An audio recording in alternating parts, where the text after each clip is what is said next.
statement. Sure. There's nothing I can say that can lessen the pain that I have caused. I'm extremely remorseful, but that is irrelevant to the family members who must now live with not just the loss of our beautiful child, but also the terror of what I have done. I will try to offer an explanation for what happened, since this might be my only opportunity. It's difficult to understand what took place, but the 2 months I spent as a new mother with Miles and his father were the best 2 months of my life. I was not depressed, and I never felt aggressive towards our child. I wanted the absolute best for him in every way possible. Any struggles I had were no more stressful than those typical for a new parent, and I understood that at the time. All I can recall from the time I started to fall apart was that I had a bizarre experience which caused auditory and physical hallucinations as I would start to sleep, which would wake me up immediately. Every single time I started to doze off for over a week, I didn't sleep. Then I started to have violent visual hallucinations. By the time I sought psychiatric help, I believe it was already too late. I didn't want to hurt myself or Miles, but I strongly believed that I had no other choice. Every day I would try to ignore my mind telling me to kill myself and take him with me, and every sleepless night the thoughts would overwhelm me. At the time I took Miles' life and made attempts on my own, I believed I was doing the right thing. For about a month after, I continued to have hallucinations and illogical thinking.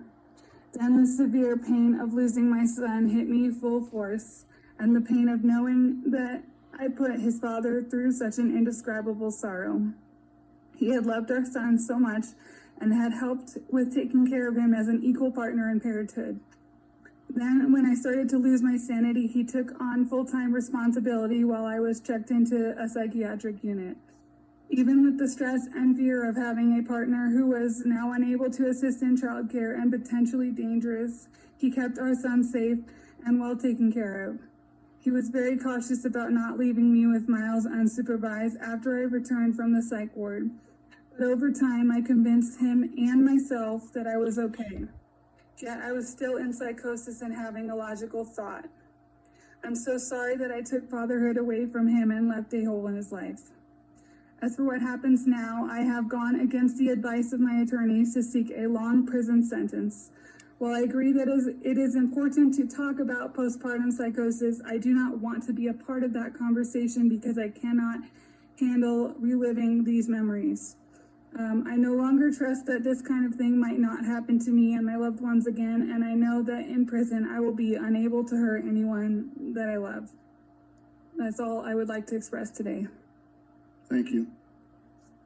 Thank you. We have a judgment in the sense of the court. This is a horrific crime. It is a horrific tragedy. And while I certainly acknowledge and appreciate the victim's acceptance of responsibility and explanation, she's right. There's nothing you can do to undo what happened to the child. Of course, there are secondary victims, members of the family, who I'm sure have been impacted substantially. On balance, I think that this resolution shows insight and judgment that that's what comes from having experienced lawyers on both sides of the case. And I think having Ms. England be willing to not only say she's accepting responsibility, but literally accepting responsibility by stipulating to a 40-year prison sentence, I can't quarrel with the outcome of the criminal case. So it'll be the judgment and sense of the court, Ms. England. I'm going to sentence you to a 40-year term in the Colorado Department of Corrections.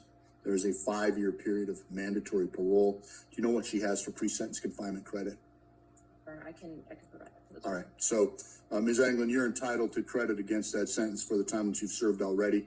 We're going to need to calculate it. Your attorney can submit a quick motion, and I'll make sure that the minimus gets amended to include the credit for time served. I'll order restitution. The amount to be determined within 91 days. The people have filed a specification, so I'll give counsel for the defendant 14 days to either file an objection or a request for a hearing. If neither is filed, then I'll deem the amount to be stipulated and I'll just order it.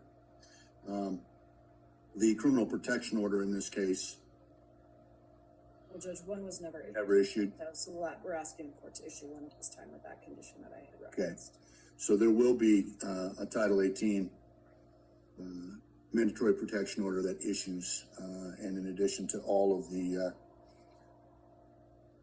terms and conditions, there will also be a condition, Ms. Englund, that you not have any contact with any person under the age of 18 while you are serving your sentence. When I say no contact, that means no contact directly or indirectly, not through a third party. Don't ask someone else to make contact with a person under the age of 18 when you're not allowed to do so.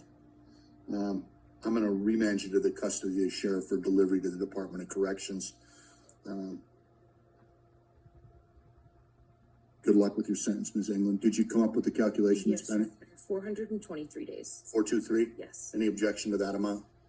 We'll note pre-sentence confinement credit of 423 days. You're remanded, Ms. Englund.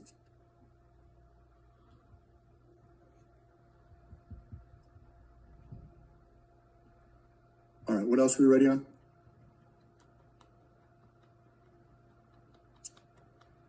I'm sorry, Judge. I was saying great job. Who's your client? Mr. Messick. People versus